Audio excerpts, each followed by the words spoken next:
This project is a cooperative production of the Ken Heckler Documentary Project, LLC, and Marshall University, being presented with financial assistance from the West Virginia Humanities Council, a state affiliate of the National Endowment for the Humanities. Any views, findings, conclusions, or recommendations expressed in this program do not necessarily represent those of the National Endowment for the Humanities.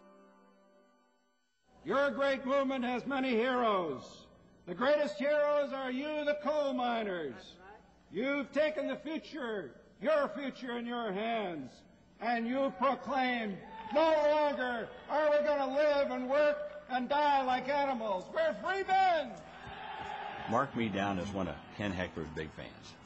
This is someone that understands that the government has to step in sometime and stop the bullies from picking on the little guy.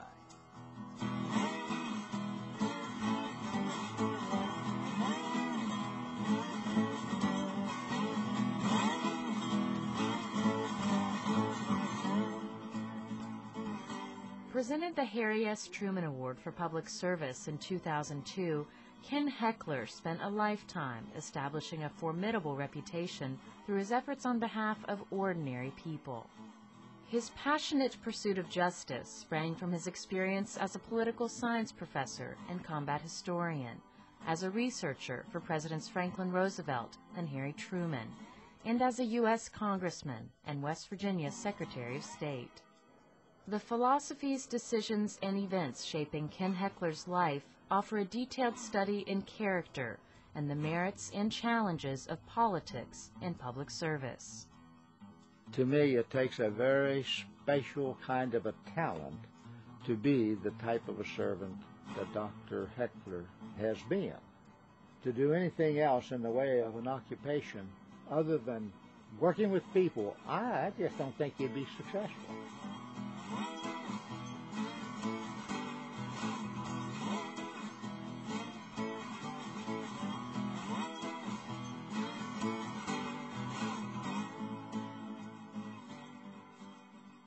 Ken Heckler was always this person who really didn't say that much, but his presence made you feel comfortable to engage him and to trust him.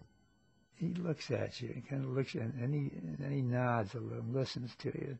You have the feeling every word you say he's digesting and that he's going to think about that. Ken had this great zest for public service. I mean, there was an enthusiasm that he brought to public life that I think was a distinguishing characteristic. I think politics and public service, and I put those two together, are the lifeblood of Ken Heckler. He loves the challenge. It invigorates him. It energizes him. Ken always reminded me of a windmill. I mean, he was everywhere. I mean, he was in the front row, the back row, always buttonholing somebody and always talking about something for West Virginia or his constituents. I've been in politics all my life, and I've never seen anything like it. Lincoln said that government should do for people what people cannot individually or collectively do for themselves. As a student of history and as a public servant, Ken Heckler came to understand that people make government work, that government must be accessible to the people, that government must serve the people, and that government without justice leads the people to ruin. What's justice? Just a sense of fair play. That there's a level playing field, that all people, regardless of their station in life, regardless of their class, regardless of how much money they have, regardless of their ethnicity, regardless of how they look, everybody's treated equally. That's justice. The mark of a good politician is to provide justice. I'm going to fight for a labor reform bill which will help clean up racketeering. That's one of the things that's the hallmark of Ken Heckler. But whatever you may disagree with him, I don't think you could ever question his motive that he tries to do what he thinks is in fact just. The preamble to the Constitution of the United States sets certain priorities. The very first priority is establish justice. We, the people of the United States, in order to form a more perfect union, establish justice. Established for whom? For we, the people. The most important individuals, human beings, not special interests, not corporations, not heads of labor unions, not any other special interest, but we the people.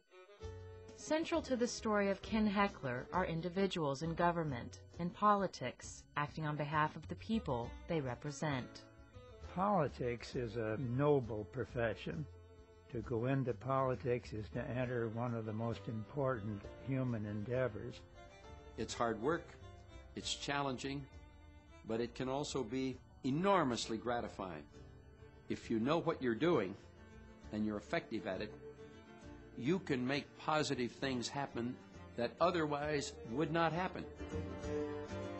Politics is the authoritative allocation of scarce resources. There is never enough to go around for everything that is good. Someone in authority has to determine, what are we going to do? Shall we build a new schoolroom or a new highway? Shall we develop more tourism or shall we help mental health? That's what politics is, pure and simple. So if you really want to do good with a capital G, politics is where it's at. But in the popular sense, politics is thought of as a game of winning elections at whatever cost. I must say, from my experience, it's the politicians that have given politics a bad name by just wanting to hold office and wanting to get reelected rather than using their office as what Theodore Roosevelt described as a bully pulpit. It was very inspiring because he set an example. He always had the underlying principle of justice.